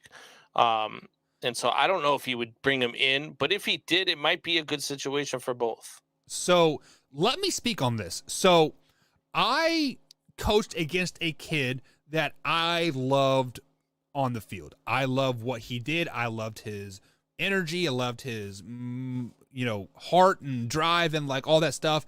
And then I would find him after the game and say, hey man, I love you. You are always welcome to come over to my team anytime you want. Right now, this said kid, I got an opportunity to coach last year. I transferred schools. And he was at the school that I was at, and I was like, man, this kid's gonna be awesome. I finally get a chance to coach him and coach him up and be a great player. I hated the kid, absolutely hated him. Like he was such a douchebag. That kid's watching now. Like, oh, now I know why I didn't play. No, he played. Only because his mom, I'm going to step back from that, but no, I'm totally kidding. But you can have great conversations with people when you are playing them and you don't see how they are in the locker room and stuff like that. But once you get them in your locker room and you know actually how they are, it's just not a good marriage. It is like when you are hanging out with the girl, she is great, right? She does this, and this. But once you're, in a relationship, everything changes, right? So she was so great. I'm gonna tell Wyatt to make sure Blake watches this, so Blake knows how you really feel about him. No, I absolutely love Blake. I would take Blake back in a heartbeat. But to stick on this Odell Beckham Jr. thing here, Drew says Stafford loves OBJ. It's still the honeymoon, Drew. Pump the brakes. Give it off season. Give it till. Do you guys remember when the Rams started off hot? What they were 5-0, 6-0 Combs, and then they were struggling. Yeah. They lost 3 or 4 or some shit like that. Yeah. Go through that Stafford next loves season. Cooper Kupp more. Oh, I mean, who doesn't? And Robert Woods will be back healthy next season.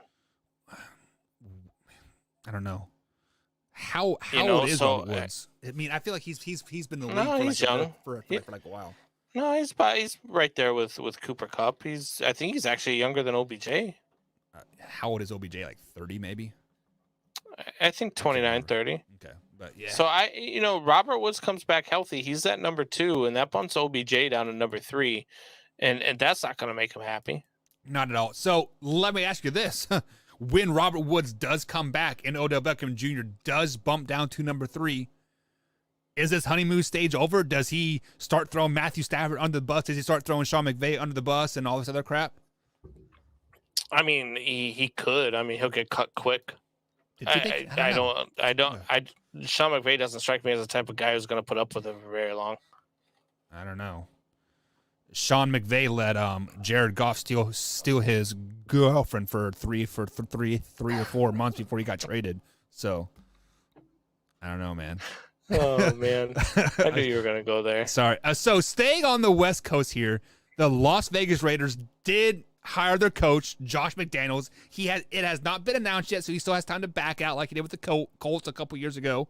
But does Josh McDaniel have a chance to turn this team around, although they were a playoff team this year?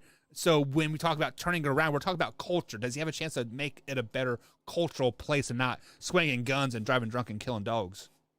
Yeah, I think his second time around as a head coach, I think he learned from his mistakes as the Denver head coach, and I think he came back and he was humbled, and I think that was good for him. Yeah. He's done very well in New England again. He coached up and did wonders with Mac Jones and that Patriots offense this year, and so I think that he can change the culture. I think he can bring the Patriot way, which is more like the Brady way. I think he can bring that over to Derek Carr and the Las Vegas Raiders, and I think he can turn this team into something. I really liked this hire for the Las Vegas Raiders. I was surprised that they got it right because they usually don't.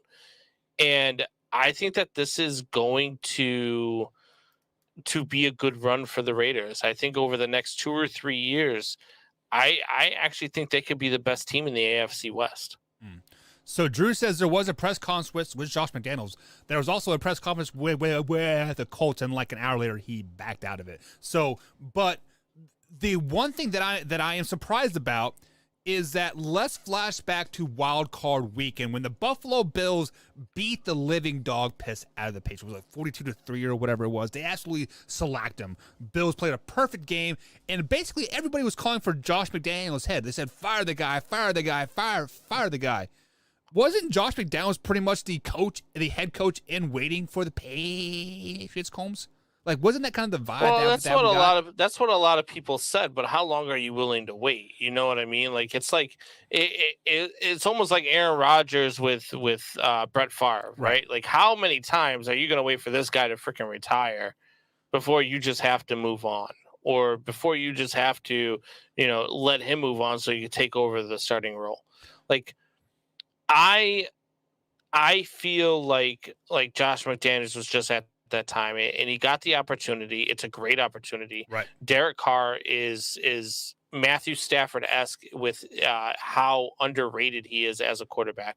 He puts up numbers every year, and they've got a really good team in Las Vegas. So I think he could turn this culture around, and I think he can make this team a real threat in the AFC. And even though every receiver that they drafted last year in the draft is now no longer on the team, so they are definitely going to need some wide receivers, CAA or help. But I want to kind of point this toward Hafi, since he is in the chat here and he is a Patriots fan. Did you Patriots fans ultimately push Josh Daniels out, and did you guys basically F yourself for the future? Because I think Bill Belichick's next year is his last year. I think he is done. I think he is tired of preparing and like all that stuff. And he's been a head coach for 30 years, right, or whatever it's like it's been. He's been a head coach forever. So maybe it's time for him to move on. Maybe he's going to retire, and then the Patriots are going to be looking for a new head coach. And Josh McDaniels was right there for your picking, and you guys pushed them away. Do you think the Patriots fans pushed Josh McDaniels to a head coaching job, Combs? No, I think Bill Belichick pushed him to a head coaching job because Bill Belichick's not ready to hang it up, and Josh McDaniels is ready to be a head coach in the league. And I think that, look, Patriots all fan bases do. They jump off a ledge when their team loses a big game, and they jump off a ledge when their team loses big, especially in the NFL. You only get 16 games. 17. Okay, so when you start losing big, 17 games now. When you start losing big, especially to division rivals, especially when you need it to win a division, and then you lose in the playoffs, those fan bases jump off of ledges. Because I've said it before and I'll say it again. Fans are stupid. Fans are fans. They don't care. All they see is wins and losses. They don't understand the business side of things. They don't understand money. They don't understand any of it. Okay, so I don't think the fans pushed him out. I just think it was time for him to take on a gig. He got the opportunity that he was looking for, and he jumped on it. And out of all the jobs that were open, I've heard, possibilities of here and there. I think that the Raiders job was the most desirable location for him. And so I think that he landed in the right spot. I think it was the right spot for both parties. And I think that's what led to him taking this job. Yeah, so Alpha Rob says Mac Jones is the one that pushed Josh McDaniels out. I'm not for sure how Mac Jones could be pushing somebody out when he's still a rookie. Like, yeah, I don't know. I don't know what he means. Maybe you can expand on that, Alpha Rob. Maybe you have something behind that we don't see. I don't follow the New England Patriots very closely because they make me gag every time I see them. But maybe maybe there's something to that. Maybe there is something that I don't know about between Mac Jones and Josh McDaniels. Yeah. So let us know what you mean in the comments section, Alpha Rob. So we did see the Raiders make the playoffs this year. They ultimately lost to the Bengals in the wild card round. Can Josh McDaniels lead the Raiders to the Super Bowl? Yes. And I think he will in the next 3 seasons. I think that the loss. Sorry, I just saw Alpha Rob's response there, and that's a Buffalo Bills fan response. So I'm not even going to. I'm not going to acknowledge. Just like I told Drew earlier, sometimes you just want to argue just to argue. I mean, okay, but anyway, I think that they're going to be in the Super Bowl in the next 3 years. I think they're going to be the best team in the AFC West in the next 3 years. And I think that they're going to be a legit threat. I think they're going to go to a Super Bowl, and they could definitely win the Super Bowl in the next 3 seasons. So you are telling me that Patrick Mahomes will not win another Super Bowl, and a franchise like the Raiders that historically shit the bed the last half of the season, somehow they snuck into the playoffs this year. You telling me by a coaching change and Josh McDaniels, that has already failed as a head coach, is going to lead them to the Super Bowl in 3 years? Are you out of your 11 living mind, Combs?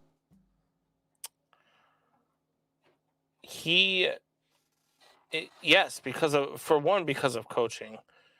I don't see Josh McDaniels having the same limitations that Andy Reid has when it comes to clock management.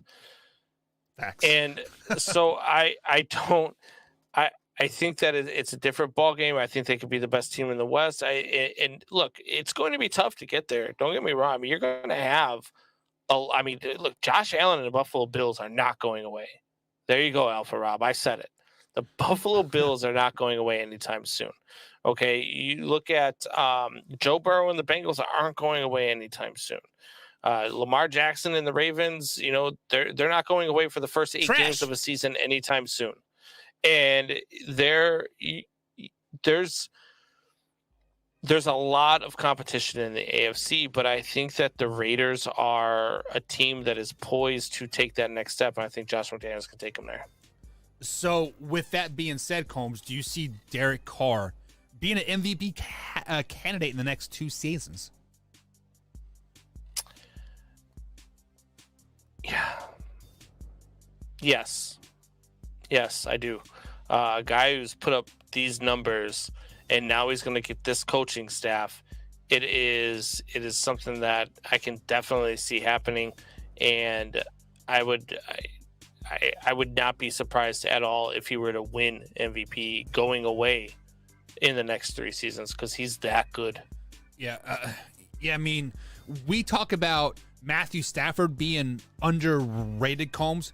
Derek Carr might be the most underrated quarterback in the NFL because he does literally improve each and every year. In every offseason, for whatever reason, Combs, his name has been brought up in trade rumors over and over and over again, and I don't get it. A couple years ago they brought Marcus Mariota in to basically replace him, John Gruden. Yeah. But yet he's like, F you, I'm going to do my thing, and the team rides around him. He just does great, and I don't understand why every year he is not an MVP candidate, because a true MVP is the most valuable player on their team, and Derek Carr is the most valuable player on that team. Look what happened the year that he broke his leg. They were complete dog shit all season long. Yeah. And I knew you weren't just trying to argue, Drew. I see your comment out there. I know you were. I'm just busting your chops. I'm giving you grief. But yeah, no, his Bears are going to lose again this year.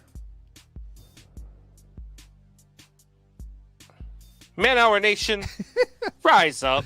All right, guys, we will see you tomorrow, same time, same place. I'll be on here at bellyup.tv, of course, youtube.com/Man Hour at 8 a.m. East Coast time, guys, right here live, doing the solo show. Be sure to jump in there, check it out, have a good time. We'll see you guys. Colm, properly send us out this time. Man Hour Nation, rise up.